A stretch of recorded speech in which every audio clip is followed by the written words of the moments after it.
एक बार एक किसान परमात्मा से बहुत नाराज हो गया।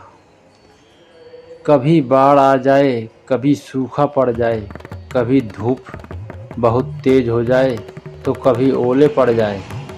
हर बार कुछ न कुछ कारण से उसकी फसल थोड़ी खराब हो जाती। एक दिन बड़ा तंग आकर उसने परमात्मा से कहा, देखिए प्रभु, आप परमात्मा हैं, लेकिन लगता है आपको खेतीबाड़ी की ज़्यादा जानकारी नहीं है। एक प्रार्थना है कि एक साल मुझे मौका दीजिए, जैसा मैं चाहूँ वैसा मौसम हो, फिर आप देखना मैं कैसे अन्न के भंडार भर दूँगा। परमात्मा मुस्कुराए और कहा, ठीक है, जैसा तुम कहोगे वैसा ही मौसम दूँगा, मैं दखल नहीं करूँगा। किसान प्रसन्न हो गया। किसान ने गेहूं की फसल बोई। जब धूप चाही तब धूप मिल गई, जब पानी चाहा तब पानी मिल गया।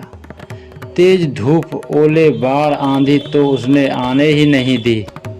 समय के साथ फसल बढ़ी और किसान की खुशी का ठिकाना नहीं रहा, क्योंकि ऐसी फसल तो आज तक कभी हुई ही नहीं।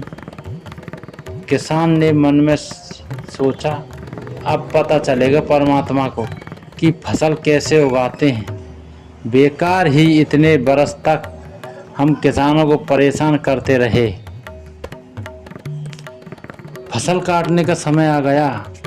किसान बड़े गर्व से फसल काटने लगा, लेकिन जैसे ही फसल काटने लगा, एकदम से छाती पर हाथ रखकर बैठ गया।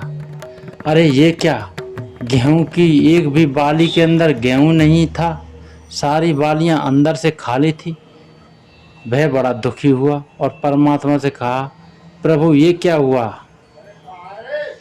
तब परमात्मा बोले, ये तो होना ही था। तुमने पौधों को संघर्ष का जरा सा भी मौका नहीं दिया, न तेज धूप में उनको तपने दिया, न आंधी ओलों से जूझने दिया, उनको किस प्रकार की चुनौती का एहसास नहीं होने दिया। इसलिए सब पौधे खोखले रह गए। जब आंधी आती है, तेज बारिश होती है, ओले गिरते हैं, तब पौधा अपना अस्तित्व बचाने का संघर्ष करता है, और इस संघर्ष से जो बल पैदा होता है वो ही उसे शक्ति देता है, ऊर्जा देता है, जिसकी वजह से उसके अंदर नए बीज पैदा होते हैं।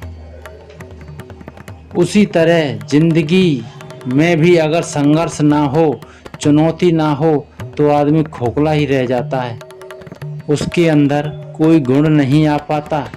ये चुनौतियां ही हैं जो मनुष्य के अंदर ऊर्जा पैदा करती हैं, उसे जीने का कुछ अवसर, कुछ कर दिखाने का मकसद देती हैं, हर दिन एक नया काम देती हैं। सोचो, अगर ये सब ना हो तो ज़िंदगी कैसी होगी।